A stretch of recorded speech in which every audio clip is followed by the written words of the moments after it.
Hello friends, जय श्री कृष्णा। आप सभी का हमारी यूट्यूब चैनल पे हार्दिक स्वागत है।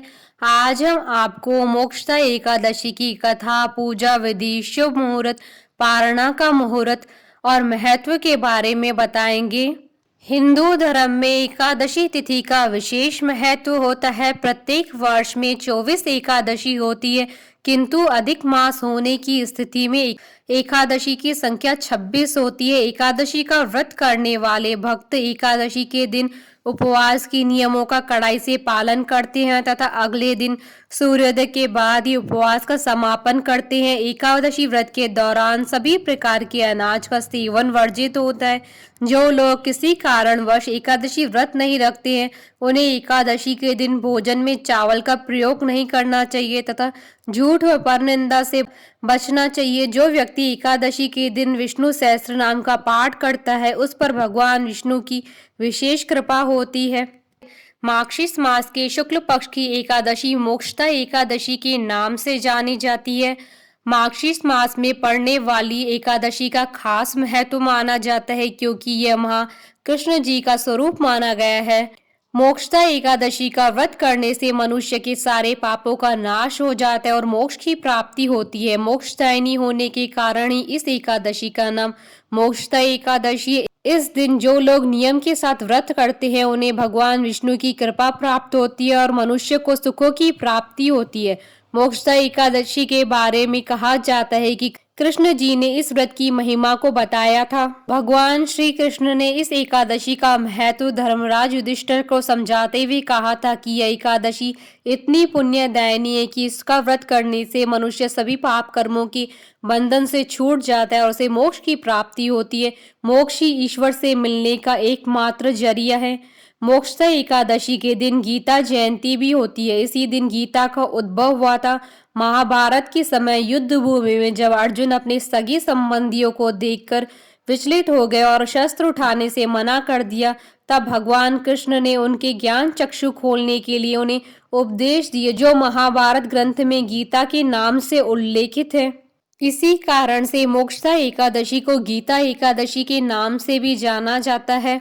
इस व्रत की कथा पूजन करने से वाजपेयी यज्ञ के समान पुण्य प्राप्त होता है। मोक्षदा एकादशी को लेकर ऐसी भी मान्यता है कि इस दिन तुलसी की मंजरी, धूप, दीप, नैवेद्य आदि से भगवान दामोदर का पूजन करने, उपवास करने व रात्रि में जागरण कर श्री हरि का कीर्तन करने से महापाप का भी नाश हो जाता है। कहा जाता है कि इस व्रत का फल पूर्वजों को भी प्राप्त होता है, इसलिए मनुष्य के लिए अत्यंत ही पुण्यकारी बताया गया है। यह एकादशी मुक्तिदायिनी तो है ही, साथ ही इसे समस्त मनोकामनाओं को पूर्ण करने वाली भी माना जाता है। विष्णु पुराण के अनुसार मोक्षदा एकादशी का व्रत हिंदू वर्ष की अन्य 23 एकादशियों पर उपवास रखने के बराबर है।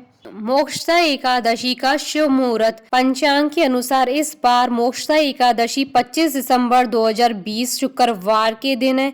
एकादशी तिथि का प्रारंभ होगा 24 दिसंबर 2020 को रात्रि 11:17 पर और एकादशी तिथि का समापन होगा अगले दिन 25 दिसंबर 2020 को रात्रि 1:54 पर। पारणा का समय 26 दिसंबर 2020 शनिवार के दिन सुबह 8:30 से सुबह 9:16 तक है। कुल अवधि 46 मिनट है। मोक्षदा एकादशी की पूजा विधि। इस दिन सुबह उठकर स्नान करने के बाद स्वच्छ वस्त्र धारण कर भगवान श्री कृष्ण का स्मरण करते हुए पूरे घर में गंगाजल छिड़के। पूजन सामग्री में तुलसी की मंजरी, धूप, दीप, फल, फूल, रोली, कुमकुम, चंदन और अक्षत और पंचामृत रखी। विघ्नहर्ता भगवान श्री गणेश, भगवान श्री कृष्ण और महर्षि वेद व्यास जी की मूर्तियां, तस्वीर सामने रखें। श्रीमद् भगवद गीता की पुस्तक भी रखें। सबसे पहले भगवान श्री गणेश जी का पूजन करें। इसके बाद विष्णु जी को धूप दीप दिखाकर रोली, अक्षत और तुलसी की मंजरी अर्पित करें।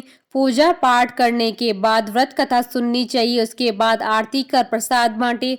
व्रत एकादशी के अगले दिन सूर्योदय के बाद ही खोलना चाहिए। मोक्षदा एकादशी की व्रत कथा। धर्मराज युधिष्ठिर कहने लगे कि हे भगवान, अब आप कृपा करके मुझे मार्गशीर्ष मास की शुक्ल पक्ष की एकादशी के विषय में बताइए। इस एकादशी का क्या नाम है तथा इसके व्रत का क्या विधान है, इसकी क्या विधि है, इसका व्रत करने से किस फल की प्राप्ति होती है, कृपा कर ये सब विधान पूर्वक कहिए। भगवान श्री कृष्ण बोले, मार्गशीर्ष माह के शुक्ल पक्ष में आने वाली इस एकादशी को मोक्षा एकादशी कहा जाता है। यह व्रत मोक्ष देने वाला है तथा चिंतामणि के समान सब मनोकामनाएं पूर्ण करने वाला है, जिससे आप अपने पूर्वजों के दुखों को खत्म कर सकते हैं। इसका महात्म्य मैं तुमसे कहता हूँ, ध्यान पूर्वक सुनो। गोकुल नाम के नगर में वैखानस नामक राजा राज्य करता था। उसके राज्य में चारों वेदों के ज्ञाता ब्राह्मण रहते थे। वह राजा अपनी प्रजा का पुत्रवत पालन करता था। एक बार रात्रि में राजा ने एक स्वप्न देखा कि उसके पिता नरक में। उसे बड़ा आश्चर्य हुआ। प्रातः वह विद्वान ब्राह्मणों के पास गया और अपना स्वप्न सुनाया। कहा, मैंने अपने पिता को नरक में कष्ट उठाते हुए देखा है। उन्होंने मुझसे कहा है कि हे पुत्र, मैं नरक में पड़ा हूँ, यहाँ से तुम मुझे मुक्त कराओ।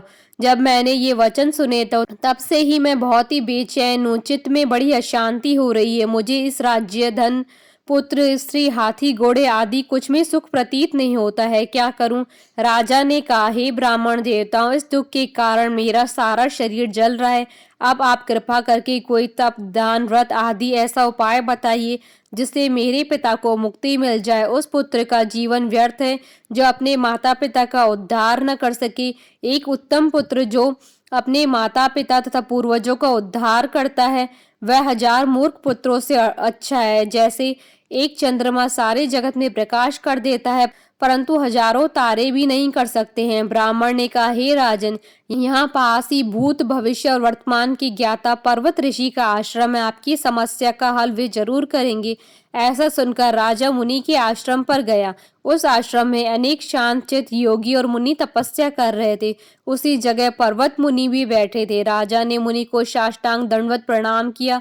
मुनि ने राजा से सांगोपांग कुशल पूछी।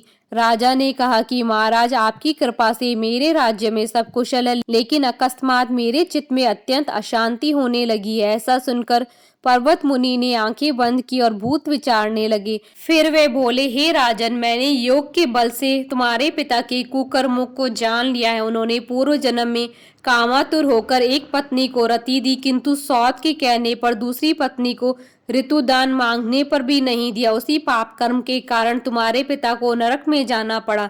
तब राजा ने कहा, इसका कोई उपाय बताइए। मुनि बोले, हे राजन, आप मार्गशीर्ष एकादशी का उपवास करें और उस उपवास की पुण्य को अपने पिता को संकल्प कर दें। इसके प्रभाव से आपके पिता की अवश्य नरक से मुक्ति होगी। मुनि की ये वचन सुनकर राजा महल में आया और मुनि के कहने अनुसार कुटुंब सहित मोक्षा एकादशी का व्रत किया। इसके उपवास का पुण्य उसने पिता को अर्पण कर दिया। इसके प्रभाव से उसके पिता को मुक्ति मिल गई और स्वर्ग में जाते हुए वे अपने पुत्रों से कहने लगे, हे पुत्र, तेरा कल्याण हो। यह कहकर वह स्वर्ग चले गए। मार्गशीर्ष मास की शुक्ल पक्ष की मोक्षा एकादशी का जो व्रत करते हैं उसके समस्त पाप नष्ट हो जाते हैं। इस व्रत से बढ़कर मोक्ष देने वाला और कोई व्रत नहीं है। इस दिन गीता जयंती मनाई जाती है। साथ ही यह धनुर्मास की एकादशी कहलाती है। अतः इस एकादशी का महत्व कई गुना और भी बढ़ जाता है। इस दिन से ही गीता का पाठ अनुष्ठान प्रारंभ करें तथा प्रतिदिन थोड़ी देर गीता अवश्य पढ़ें। बोलिए भगवान विष्णु की जय, सनातन धर्म की जय। आशा करती हूँ कि आपको मोक्षदा एकादशी की कथा, पूजा विधि, शुभ मुहूर्त और महत्व का ये वीडियो पसंद आया होगा। तो आप इस वीडियो को अधिक से अधिक लाइक और शेयर कीजिएगा ताकि सभी भक्तों को इस वीडियो का लाभ प्राप्त हो सके। आप हमारे चैनल को सब्सक्राइब जरूर कीजिएगा अगर अब तक नहीं किया है तो, ताकि आप और हम कनेक्टेड रहें। साथ ही प्रेस करना ना भूलिएगा बेल आइकन को, जिससे नए वीडियो से रिलेटेड नोटिफिकेशन आपको तुरंत प्राप्त हो सके। जय श्री कृष्ण।